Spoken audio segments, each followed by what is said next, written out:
Bum, bum, bum, bum, bum, bum, bum, bum, bum, bum, bum, bum, bum, bum, bum, bum, bum, bum, bum. Hey everybody, it's time for another exciting episode of Coffee with Scott Adams. Best part of the day, and it's the part that gets your dopamine pumping, coursing through your veins, making you feel alive, I say. It's going to get better every time.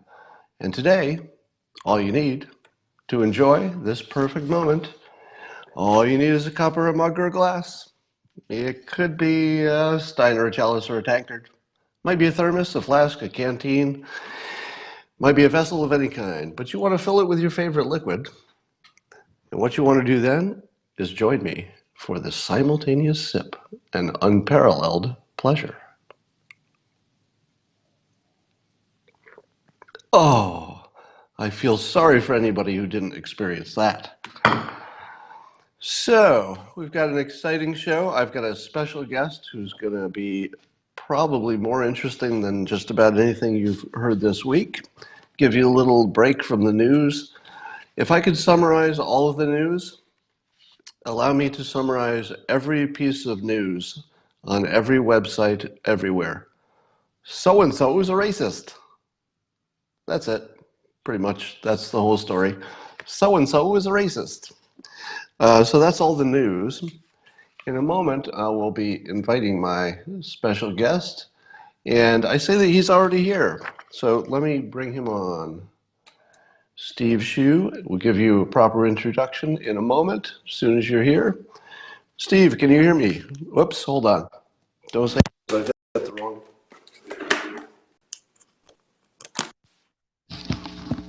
Let's try that again. Steve, can you hear me? Yes, Scott, can you hear me? I can hear you, yes. So, for the audience, this is Steve Hsu, co-founder of, and Steve, correct me if I get any of this wrong, co-founder of Genomic Prediction, is that correct?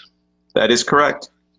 You have an impressive resume, which I won't give all the details, but you've been, let's see, you're vice president for research and professor of theoretical physics, Michigan State University, educated at Caltech in Berkeley. You were a Harvard Junior Fellow, held faculty positions at Yale and the University of Oregon. You co-founded SafeWeb that you sold for a whole bunch of money, and you're scientific advisor at BGI. And basically all that is saying Steve is a very smart guy. And the topic today, which your startup is involved with, that's the correct name, right? Genomic Prediction is the whole name? That is the whole name. Okay. And so you're using AI and genomics to predict disease. Tell us about that. Well, this is a kind of typical AI story that your listeners may already be familiar with. So as we develop better algorithms, and really importantly, as we get access to sufficiently large data sets, we're suddenly able to build predictors for all kinds of complex genetic traits. And so what's happened in the last year or two is that new predictors for about 15 or 20 common disease conditions have appeared in the scientific literature, including from my research group. And what that means is that from an inexpensive genotype, the same kind of genotype that you would get from 23andMe or Ancestry.com, we can predict or we can find individuals that are outliers. So wait, predicting this into ordinary people language, you're saying that the test itself is inexpensive and easy? Yeah, the readout of your genotype, so the measurement of what exactly you have as DNA in specific locations on your genome, is now inexpensive. In fact, the cost to 23andMe or to an actual lab to do it is below $50 now. Wow. And how complete is that in terms of what we can do and what we do for under $50? Do you map the entire genome or just the good parts? So this is an interesting thing. So there are about 3 billion locations in your genome, and we only differ, you and I, for example, just to take two random people, we only differ at about 1 in 1,000 places. So in most places, we're actually very similar to each other or identical to each other on our genome. So 1 out of 1,000 out of 3 billion positions is a few million differences typically between two people. And the inexpensive technology called a gene array measures your genetic code at about 1 million positions. So the million places where two people are most likely to differ from each other. That's where there's the, as genomicists would say, the most variation in those locations. Now, so it won't pick up every single thing that might make a difference, but statistically it gets all the ones that matter. Basically, so the places where there's very rare variation, like almost everybody is the same at this location, but 1 in 10,000 people has a mutation there, the array won't pick that up. But the places where like 10% of the people are A and 90% of the people are B, or even 98% of the people are A and 2% of the people are B, it picks up that kind of variation. All right, now what are the practical things you can do? Give us some nuts and bolts. You've got this technology. Who's using it and for what? So the practical thing that's become possible just in the last year or so is you genotype a population of people and you say, hey, I can identify the outliers, let's say breast cancer risk.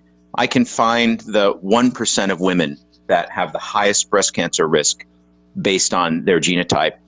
And I can identify them inexpensively, and I could, for example, alter the way that they're screened for breast cancer. I could, for example, screen them more frequently or screen them earlier in life than would be the case for a typical person. Has there not been screening for breast cancer risk for a while? Or was that just a one-off test, whereas you can test for an array of things all at the same time? So yes, we can now test for a bunch of things all at the same time using the same sort of $50 genotype. But the reason I chose the example of breast cancer is that there are very rare breast cancer variants called BRCA or BRCA variants that only about 1 in 1,000 people have. And in that case, we've been aware of those dangerous mutations for a long time, and we have a well-established way to treat women who have that variant. But what I'm saying now is that there are 10 times as many people who, because of risks that are spread out more evenly over their genome, but which we can now detect, that larger group of women can be identified using inexpensive genotyping now. So there's the simple things you can look for that we always used to know, but then there's the spread out, more complicated situation which you can now detect with the AI. That's exactly, is that about right? Exactly right. So who's using it? And well, let me give you what would happen if you could detect it? Does that tell you if you have, let's say, breast cancer risk? Is that telling you to go get a double mastectomy if you've got the highest of the high risk? What's it telling you to do in a practical sense, other than worry? I am not a medical doctor, so this is not medical advice. But the American Cancer Society recommends, in the case of the BRCA variants, that if you have one of the variants, you may, for example, start getting mammograms or screening earlier and more frequently than a typical woman. And I imagine the same guidelines will eventually be in place for women that have what we call high polygenic risk, so risk that is arising from many different individual genetic variants that we measure through the gene array. But probably the medical treatment for those people will be similar to what is currently done for people that have the BRCA variant. And would the main benefit of this be, given that the world has limited resources for essentially everything, would that mean that we would put our testing and mostly our screening resources toward these people who have the biggest risk? So would that make a big difference in how many people are picked up early? Yes, so I think health systems are going to eventually, it may happen sooner in some systems which are, for example, single payer systems, like the UK or Taiwan or something like this. They may screen the whole population, and then they may be able to tell based on the genotype who should be monitored more closely for diabetes or heart disease or breast cancer risk, and then who, for example, at the other end of the spectrum, we can identify people that are abnormally low risk, and usually low risk. Those people maybe have, 1/10 or 1/20th the chance of getting a particular common disease as a typical person. And so, Yeah. Go ahead. And what happens? So trying to think through. I know you've had to wrestle with all of the social and ethical and moral dilemmas that just naturally fall out of this technology. What would happen to healthcare insurance if we could tell who's going to be expensive in the first place before anybody's even sick? You could Yeah, kind of tell who's going to be expensive, right? yes, in a system like ours, this is going to cause a huge problem because you can have what the economists called asymmetric information. So someone like you might buy your genotype from a company and find out what your risks are, and then you might then turn around and purchase an insurance policy without letting the insurer know that you're high risk, or maybe you're definitely going to get Alzheimer's later in life or something. And you might that one policy, if you actually calculate the expected value of it, might cost the insurance company $1 million because it's mispriced given your risk. Right. So insurers are eventually going to be driven either to ask for your DNA before they price the policy for you, or we may be forced in the U.S. to go to a kind of single payer system where all risks are pooled. So interestingly, this technology might guarantee that we have a single payer insurance situation because I think so. Yeah, because it seems to me that it would be fair to charge somebody more if they had not tested for their genome risk, and just make that as the only divider. If you've tested, we don't care what the result is. You're okay. You get the low price, or if it's a single payer, I guess there's no price at all because the government's paying it. But there probably at some point, I think we'll see a distinction between people who have submitted to the test and people who haven't, because the people who have at least have given more visibility, have more chance of chasing down a disease and preventing it. So if I'm an insurance company, I want, all things being equal, I want the people who have tested, right? Your description is accurate. However, the issue is that we'll never know who has already secretly tested themselves using, say, some commercial genomics company and is therefore aware of some hidden risk about themselves that they're not disclosing, and then is trying to purchase a low-cost policy. So it will become very tricky to deal with people who are not submitting a DNA sample when they ask for a price. Well, you're blowing my mind a little bit here, because I don't see any way around the government being the only healthcare insurer once this information is widely available, and there's 100% chance that this will be more widely available because it's already here and the price is affordable. Am I characterizing that correctly? Yes, I agree with you 100%. And what will happen is that health systems will want to screen everyone at a population level anyway, because doctors actually, most of them, do want to give the best possible care. So if you're a doctor and there's a very useful test available, you're going to want it for any patient that comes in for a physical, right? So eventually it'll be at scale. This is so interesting because it makes every conversation about healthcare a sort of a moot point, because we know where it has to go. There isn't really another way to do it. If you look in the scientific literature at the number of papers published on polygenic, what these are called, the technical term is polygenic risk score or polygenic predictor, the number of papers has skyrocketed just in the last year or two. And so in the small scientific community of computational genomicists, it's well known what's happening. However, policymakers, most medical doctors, most people out in the world are not aware that we've passed through this amazing transition in our ability to predict risk using genes.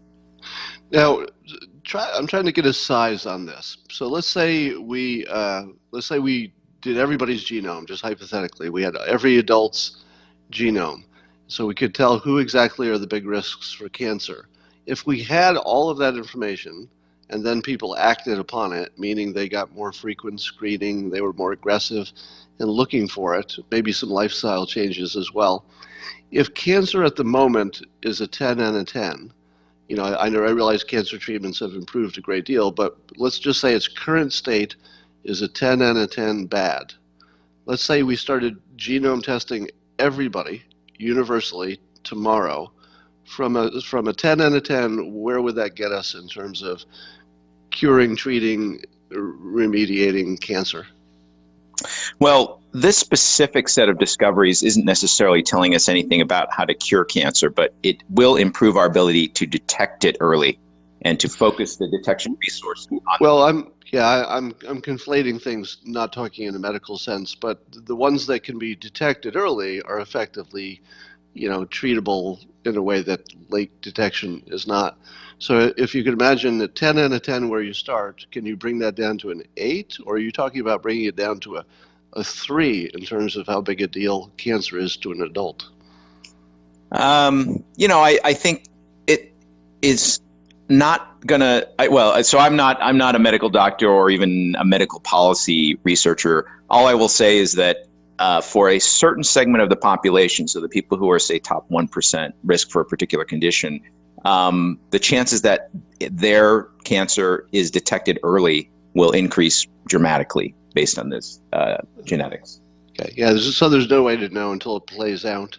Would you also be able to detect people who have unique immunity to certain things in a way that you could, let's say, capitalize on that and turn it into a cure? Is that a thing? Yeah. So, for example, one of the better predictors that currently exists, although again, this is only in the scientific research literature, none of this has been deployed at scale anywhere, is for heart disease. So we're actually able to detect people who are almost certainly going to have heart disease and have high risk of a heart attack later in life, and people who are almost certainly not going to have heart disease. And there are some protective mutations associated with, for example, being able to eat whatever you want and never having any buildup of plaque in your heart. And some researchers are actually looking at the ability to genetically engineer people so that I could modify you so that you become one of those super low risk people with heart disease. Now, and what is the modification process? I realize this is a little bit science fiction-y, but it's not really that science fiction-y because we're just about there. Is that the CRISPR technology? Is that stem cells? What are the words that describe what you would do if you wanted to modify an adult? So we're talking about using CRISPR technology and actually injecting it to treat the cells in the appropriate part of your body that are involved with, for example, the plaque buildup or metabolizing cholesterol, things like this. This is still speculative because currently using CRISPR on an adult has only been looked at in a very narrow set of cases because you have to inject the CRISPR vector in and affect a very large number, billions at least, of cells. The other alternative is to genetically engineer someone when they're still an embryo, and then you're only trying to alter a few cells. And that obviously has its own other controversies. Yeah. And we probably don't want to talk about that today. That's just going to take us down a different path. So what are the other benefits for adults to have this information? What else could you know about yourself besides disease that would be functional and useful for your life, to make your life better? The other aspect, this is maybe not necessarily, well, it'll make all our lives better in a certain way, but one thing that all of this technology is going to change is law enforcement. So it's very difficult for a criminal not to leave some DNA at the scene of the crime. Like, you're shedding DNA all the time, like individual cells off your skin or your hair, etc. I'm not shedding any DNA, but that's because I have no hair. Okay, but you have skin. Yeah, I know. From a tiny amount of DNA, DNA in a few cells, we can now amplify that DNA. We can get a pretty decent genotype of an individual from crime scene, for instance. And now it's very easy. We can predict, for example, the height of the person about an inch from their DNA. We can figure out whether they're bald, whether they have blue eyes, whether they're ethnicity. We can do all this stuff now. Hey, Steve, I'm having some sound issues. I can't tell if the audience is having it too. Yeah, it's getting a little garbled. Are you in a bad cell phone place? Do you know? Oh, I think I lost Steve. Let's see if Steve comes back on. Connection dropped. Wait a second, and there he's back. Let's try this again. Yes, you're back and you're clear again. We missed the last 15 seconds of what you were just saying. Oh, so from the genotype that we can easily derive crime scene DNA, we can predict traits of an individual, like what they look like, what their ethnic background is, but we can also match them and find relatives. So typically in an investigation, you'll be able to find a second cousin of someone right away. And if the police really want to solve a crime, if you know a second cousin of the person, you've now narrowed it down to 100 people. So in other words, if you find some DNA in Denver at a crime scene, you can run it against known public records or even private records, I suppose, of known DNA. And if you find a second cousin, you can go to the second cousin and say, "Hey, do you know anybody in your family who's from Denver?" And if they say yes, you got a good chance of finding the guy. Is that about it? That's about it. And we currently have hundreds of thousands of untested rape kits in this country, which if the authorities were serious about solving those crimes, in many cases, there's going to be DNA from the rapist in the rape kit. And they could narrow it down to 100 people almost immediately. So it's just a question of how serious they are about catching this person. Wait, what? And does your company do any of the rape kit testing? So I'm a founder of another company called Othram, which is 100% devoted to law enforcement and military applications of DNA forensics. And that company does work with law enforcement to catch criminals. Give me how many untested rape kits are there?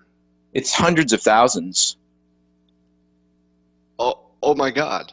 Are you telling me that if Trump could somehow get all of these rape kits tested, I suppose it's the state authority, probably not federal, but if they were all tested, which is probably just a matter of money, is that the only thing?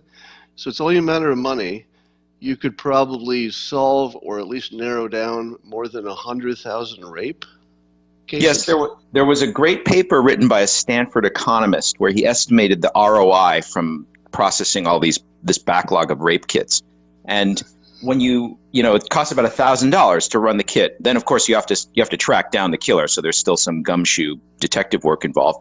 But he calculated that when you catch someone, often these people are serial rapists. So you're often reducing the overall population of rapists that are out roaming around substantially. And so he calculated an unbelievable ROI. It's one of these like society fails an IQ test and doesn't do something that's very obviously practical and beneficial. Oh my God. Rapists go untested. Yes. Now, what do you think is preventing it from happening? Is it knowledge that it's now inexpensive, or is it still budget? Even though it's inexpensive, they still don't want to spend the money at the local level. What's the holdup? Well, everything has changed. So the technologies I'm talking about have only existed for the last year or two. And so, oh, wow. Yeah, so it's just catch-up time. The older system of DNA testing for law enforcement, which you may remember from the OJ trial, it's that old, only captures a limited number of markers from your genome, and therefore it's not very useful for finding relatives or second cousins. So the old technology, the OJ technology, would match the criminal to the crime to the suspect if you had the suspect in hand. Yes. But if you didn't have the suspect in hand, you're not going to be able to find it from relatives or anything else. But the new technology does that. Yeah, Scott, amazing. You caught on extremely quickly. That's exactly the issue. Is in the old days, it's like if you got the guy in the cell, you can say, was this the guy who left this DNA? That's about all you could do with it. And sometimes it matches. Now, was the Golden State Killer caught with any of this technology? Somebody's asking that in the comments. Yes, that's probably the best known example of this new use of the technology. So he was actually caught based on identifying a relative? Yes. Wow. And that's a serial killer. That's pretty good stuff. So who in the world, who would be the most important person in the United States, government-wise or otherwise, who upon hearing this could act upon it in a way that would get these kits tested? Is it a federal thing, or is it all just a bunch of state, or even worse, a bunch of local city decisions? It's all three. So whoever, depending on who has custody of that rape kit, they will determine at what pace these things are tested. Now, if one person, say Donald Trump, became aware that there was this huge benefit that could be had just from processing this backlog of rape kits with the newer technology, he could probably get it going because at least some of this stuff is in federal hands, or he could push the money out to local law enforcement to get it done. Wow. And what do you think would be the budget to get rid of that backlog of rape kits?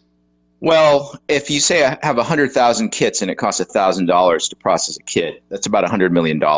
But if you think about what we spend on prisons and law enforcement, it's not a lot of money. Oh, so it would be $1,000 to test the kit, not $50.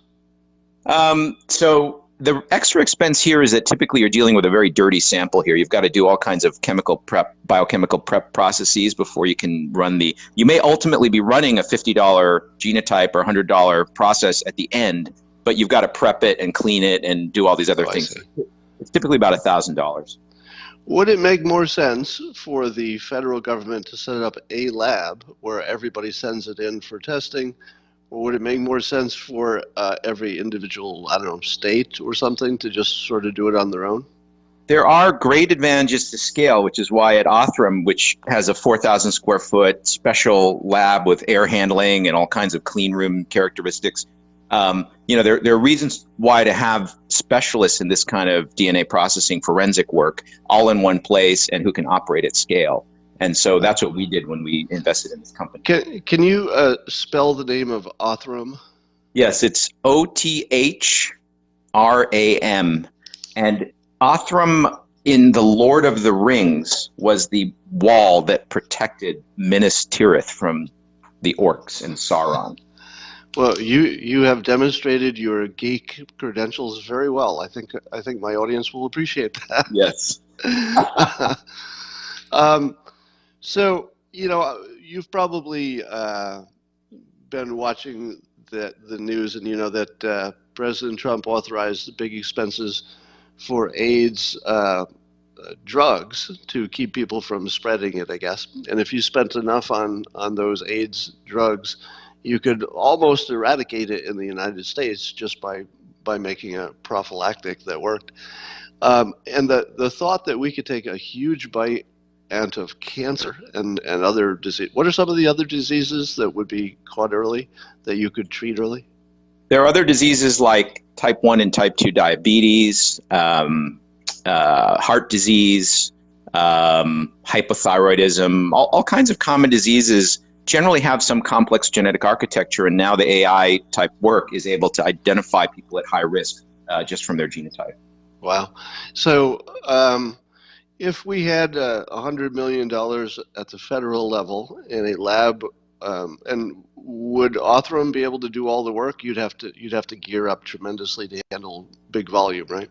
Oh, to handle the national volume, you need an even bigger lab. But these things, people know how to do these things, right? I mean, it's all now pretty mature technology that we're talking about, and scaling it is relatively inexpensive. So it's something that could get done. We could be at a point where we're processing everything efficiently within a couple of years if the government were serious. Wow. And have you talked to any billionaires to fund this sort of thing? Because yeah, go ahead. So Othram is a venture-backed startup, and among the investors are some billionaire-type people. Of course, it is getting a fair amount of traction now with law enforcement, and as it gets bigger, obviously we'll probably raise another funding round. It seems like the kind of it's very unique because it's the sort of thing where if you're in the police department and you find out that the city next door is using this and you're not, you kind of have to use it, don't you? I mean, you can't really hear about it and know that somebody else is using it and then not use it. You're bringing public attention to it will put pressure on law enforcement to actually use the best technology to catch. The people we're talking about here are killers and rapists. I mean, if there's anything that every American can agree on is that people who commit crimes like that should be caught, right? Well, yes. What if individuals who were, let's say, associated with the victim wanted to self-fund the testing? Would local law enforcement allow that? Well, we have actually thought about creating a GoFundMe or kind of, Patreon campaign where people can donate money to get rape kits or kits taken from killers processed, because oftentimes the issue is money. Local law enforcement doesn't have the budget to actually do it, or maybe they're allocating the budget differently because they themselves don't understand the new technology and don't realize how powerful it is. Wow. Well, this is really amazing. So, yeah, the three big takeaways here that are just sort of blowing my mind. One is that knowing people's genome and their risk is likely to push us toward a single payer healthcare system, no matter what your philosophical or political leanings are. There's going to end up being only one feasible way to have it. I mean, that's a mind-blowing thought. Of course, the future is not predictable in such a straight line, but just the fact that that's out there, and I don't think anybody outside of your industry sees this coming. It's almost going to guarantee enormous changes in our healthcare situation, but it also might lower the cost of some of these bigger problems by catching them early. Or would it raise or lower the cost of healthcare? Because on one hand, we would be doing massive screening and then massive prevention, but when you save people, as opposed to waiting too long and then they die tragically, unfortunately, people dying tragically from things they didn't know they had is probably less expensive than treating them, isn't it? Or do we even know the trade-off there? At fixed outcome, so if, say you don't want to, you're not really trying to change the death rate or incidence of these diseases. If you're at that fixed outcome, you can save a ton of money, right? So you can catch things earlier and treat them much earlier. You get better outcomes at lower cost. So it's net beneficial. Of course, you can always spend an arbitrary amount on your healthcare system. That's an overall decision that you want to make, like because you could drive down the rate of incidence or the treatment, the cure rate. You could increase that by just spending more money. But basically, if we wanted healthcare as good as what we currently have now, you can get it more cheaply by catching all these diseases earlier. Wow. All right, and then it would have a huge impact on crime. So is there anything else that we should know? Anything I forgot to ask you? Well, the other mind-blowing aspect of this technology is that for people undergoing in vitro fertilization today, they can screen their embryos using these genetic technologies, and they can make sure that, like if they have a family history of type 1 diabetes or breast cancer, they can pick the embryo that is a low risk rather than a high risk embryo. They can kind of break that chain of inheritance in their family where the different genetic variants that are predisposing the people in the family to breast cancer are not passed on to their next generation. Would it be fair to say that those are also the expensive things? In the healthcare system? Yes. Yeah, so the things you could prevent by choosing the embryo, is that what you're testing, the embryo? Yep. So the embryo is external to the human being. You've got a few embryos in test tubes, essentially, I'm simplifying. And you could test them and say, oh, of these embryos, this one is unlikely to get these horrible diseases. And over time, if everybody did that, you would effectively eliminate those diseases, would you not? Maybe not fully eliminate, but you would drive down the rate of incidence in the overall population. Which would drive down the cost of healthcare overall, which could make single payer quite inexpensive, relatively speaking, given that the horrible diseases are also the expensive ones. Yes, I mentioned the ROI from testing a rape kit and locking up a rapist. In here, we are talking about a genetic test that at the embryo level only costs a few $1,000s, say to test 10 embryos or 5 embryos. The ROI from that to society, if you end up, say, preventing having a kid with type 1 diabetes, the ROI there is phenomenal, and it's something governments will eventually figure out, I hope. So I'm seeing people freaking out in the comments. They're saying eugenics. And what is my take on all of this is that it wouldn't matter what you thought of it ethically or morally because it's going to happen. Would you say that's true? Yes, because, well, let me give your listeners a statistic. So currently in the world today, 1 million embryos are genetically screened each year worldwide. And currently what they're screening against typically is Down syndrome or well-known single gene variants like this BRCA breast cancer thing, rare variants that the family is known to be carriers for. But because the genetic technology is improved, everybody can screen and eliminate some amount of risk for themselves. So it's going to become not 1 million a year, but 10 million a year or more are screened. And maybe people will even choose to do IVF even if they don't have fertility problems. So in a sense, we're already, people like to use the scariest word for it because it, has connotations for every worst thing you can think about. But in a sense, it would just be doing better what we're already doing, because we're already screening for these few things, but now we can just screen for more things. So exactly. So Down syndrome is about a 1% risk. And so people already sort of routinely screen against it. And so now we're just expanding the set of things you could screen against. So what happens when somebody starts screening for height? Well, that's the real slippery slope. So the technology currently exists, although we don't offer it, to rank order your embryos for height, because we think that society's not ready for that kind of thing. But for disease risk, everybody kind of agrees. Like, nobody wants to have a child that is going to have, a short or unhealthy life. And so almost everybody agrees it's very analogous to Down syndrome or screening against some cystic fibrosis or some rare genetic disease. Everybody agrees it's reasonably defensible for the parents to just say, well, if I have 10 embryos, don't implant the one that is definitely going to have early risk of breast cancer. We have 9 healthy ones. Can we just implant one of the others? Yeah, well, it's going to be a whole lot of questions to be answered in the future. And so, thank you so much, Steve Hsu. Could you tell us how most easily people can connect to your company or your Twitter feed or website? Where would they find more about what you're doing? There are 2 companies here. One is Othram. So if you Google OTHRAM, you'll find it. And the other one is Genomic Prediction. And you can type in Genomic Prediction, all one word.com, and you'll find it. Great. And are you on Twitter?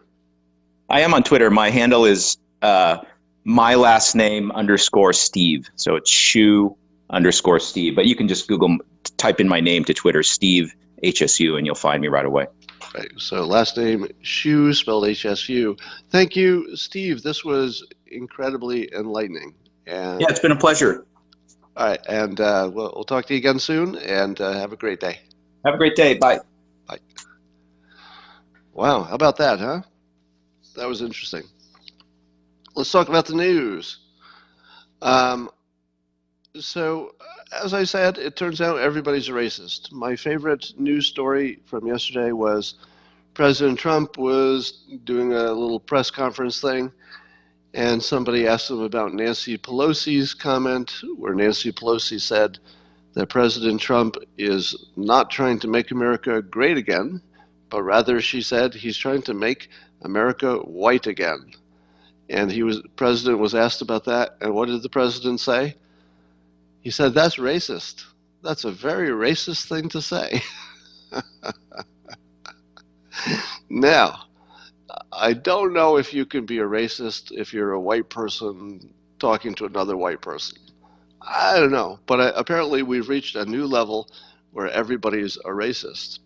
And I think that Trump, whether he's thinking of it expressly this way or he's just sort of feels it instinctively, the whole racism claim has become so ridiculous that I think it's lost its power, or it might be heading in that direction, in the sense that, so think about the people who have been called racist just in the past month. Joe Biden, I mean, not technically called a racist, but Kamala Harris questioned his past opinions on busing, for example. Nancy Pelosi, President Trump. My favorite is Steve Cortez, who's a Trump supporter who appears on CNN, was accusing, let's see, what's the name of this guy? He just did an interview on CNN with Wajahat Ali, who I think he writes for the New York Times. And Ali actually suggested that Steve Cortez, he actually said this to Steve Cortez and repeated it a few times. He goes, quote, no matter how hard you try to be the Latin face of Trump, they'll never love you. And he kept repeating that, they'll never love you. It was like super racist, but it was two people of color, one calling the other racist. And again, the whole everybody's a racist thing has so jumped the shark. I mean, we're so in the territory of it's just ridiculous.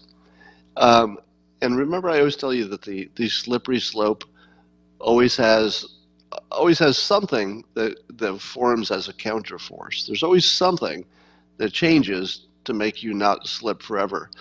And I think you probably will be back and forth on this, but it feels like we hit some kind of a weird racist wall where it all just looks stupid.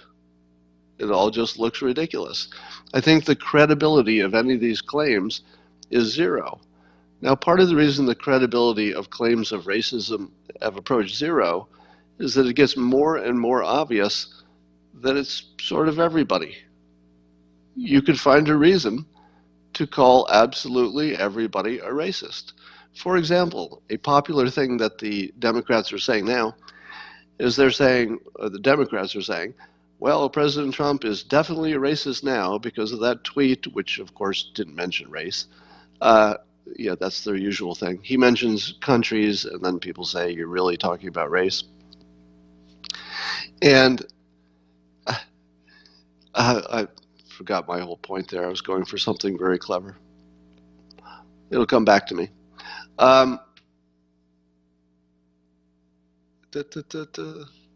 Just looking at your. So the other thing they're doing is they're trying to say that everybody's xenophobic. How many people in the United States had to look up xenophobic? I think they're using xenophobic because racist wasn't quite landing.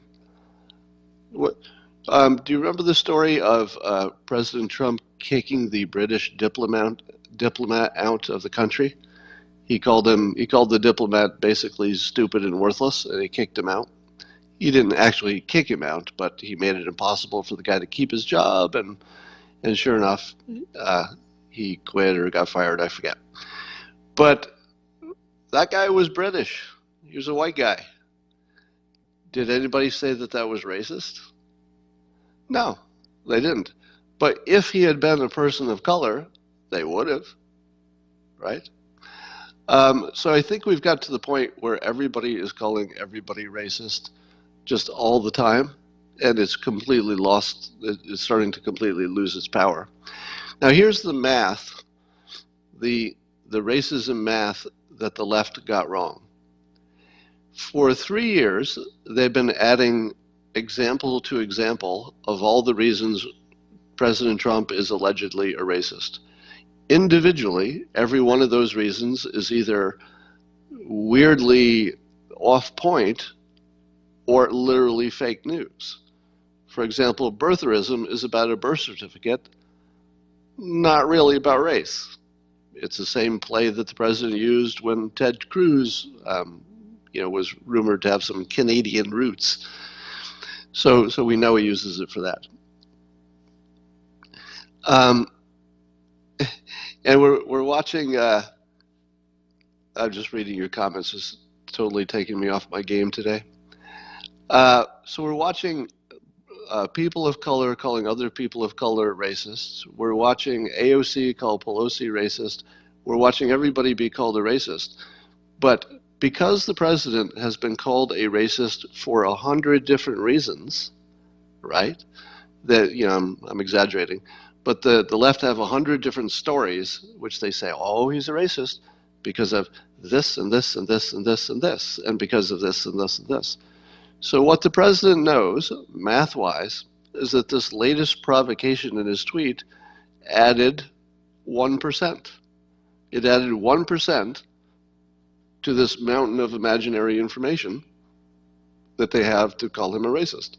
Adding 1% to it almost certainly is not going to change any votes because the argument only changed by 1% and it wasn't very persuasive to begin with. But what the president got for this in return, and all the smart people are weighing in today, Newt Gingrich is saying it, you can see it in a bunch of people, are saying that the president has successfully put all the energy on the squad, as they like to call themselves, and cause them to be the face of the Democrats. This is the last thing that Pelosi wants. It's a total losing position because they're so unpopular. Even the squad is unpopular, very unpopular, even within the Democratic Party. So the president's play seems to be completely successful. He put all the pressure on the squad, made them the story, which makes them the face of the Democrats, which makes the Democrats really have no chance of winning. And why he traded for that was he added 1% to a thing that was already ineffective, all the complaints about the racism. So I would say that was a pretty good play. And what I'd love to see is Trump taking this further, because he has, he's always A/B testing things, even if he doesn't think of it that way. He throws stuff out, and then he sees what the reaction is, and if it worked, he does more of it. So he's testing, how about this, how about that?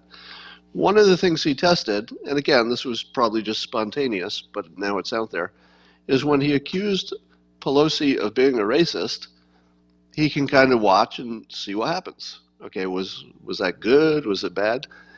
And I'm kind of loving this. I'm kind of loving it, because you saw that Steve Cortez was also accusing his accuser of being a racist. Obviously, AOC and the squad are racist. I think that's fair to say.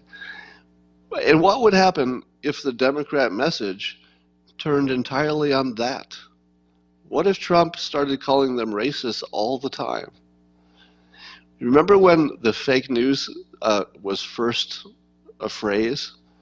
You almost forget that it was used against Republicans and against the president.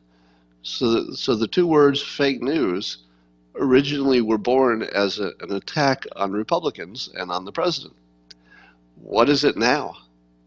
Well, now it's the opposite. Now fake news means mainstream media, it means CNN, it means MSNBC, and it means all the illegitimate people who are attacking the president. The president rebranded that so thoroughly and effectively that it took their little attack and turned it into a landmine that kills them every day. I think he may have sniffed the opportunity to start flipping the racist thing around. Because the thing about the racism allegation is, it's the allegation that matters. The one thing that was proven in the last 3 years is that, as I say often, the facts don't matter at all. What matters is if you can cause your opponent to defend against the accusation, you win, even if they do a good job. If they can spend all their time saying, I'm not a racist, you win. It was the position they tried to push Trump into, but it just flows off him. He's Teflon that way. And as long as his supporters are, 94% in his corner, I think he's in good shape. David Axelrod said of the president's tweet and his strategy, he said, now David Axelrod, of course, has been a campaign strategist, expert for the Democrats, so he'd be one of the smartest people in politics, I would say, one of the smartest people about how to do it, how to win an election. That would be his expertise. And he says of Trump, with his deliberate racist outburst, real Donald Trump wants to raise the profile of his targets, meaning the squad, drive Dems to defend them and make them emblematic of the entire party. It's a cold, hard strategy. But yeah, it's a cold, hard strategy that works. That works, because he wouldn't be talking about it if it didn't. And I think there might be a new feeling of panic setting in, because the president has really tied up 2020 with this stuff. I mean, it really makes a huge difference. All right, so everybody's crying wolf about racism until it means absolutely nothing to anybody, and then Dr. Drew, somebody's asking me about Dr. Drew. He is scheduled for, I think, Friday. Let me check my calendar. Yeah, I'm going to talk to Dr. Drew on Friday about the what's called the homeless situation in LA, but I think we're going to learn that homelessness is the easy part to solve. The real parts are the mental illness and the drugs and disease and everything else. So we'll talk about that, see if there's a smarter way to think about that. We'll do that Friday. All right, so it turns out the North Korean envoy, who was rumored to have been executed by Kim Jong-un for doing a bad job negotiating, is alive, and he'll be negotiating, it looks like. So that whole rumor that I guess came out of South Korea was completely nothing. Completely nothing. All right. I think those are the main things I wanted to talk about today. Is there anything else on your mind? Oh yeah.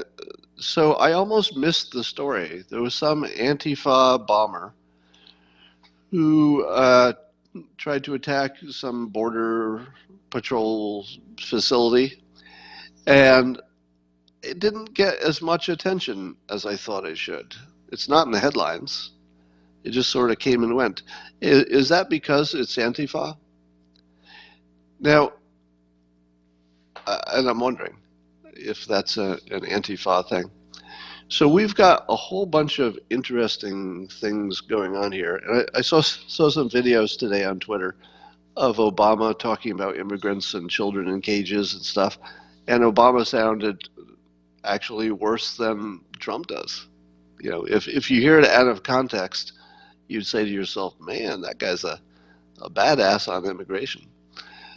But we'll see. What happened to Kamala Harris? Well, I think you're going to have to wait for the next debate to see if she can make another move. I keep expecting Biden to be taken out by the other Democrats. It seems like that's where things are going, so we'll see. Peter Thiel versus Google. I didn't see Tucker Carlson's interview with Peter Thiel. I have it recorded. I'll probably watch it today. But my understanding is that the gist of it is that Thiel thinks Google is, I hate to use the word traitorous because that has a specific meaning, but maybe not sufficiently in the United States corner with this working with China versus the United States. So I think there's definitely something there. There's something to that. All right. I think that's all we need to talk about today. Make sure you're following Bill Pulte. He continues to give away money to people who have made a good case that they need it on Twitter. So follow him at Pulte, Pulte, and you're going to see a fun show because he's been contacting people who don't know they're going to get money, and then you can get to see their reaction, which is very touching. And it's spreading. People are talking about it all over, looking at ways to directly give. And so follow that. And that's all I got for now. I will talk to you all later.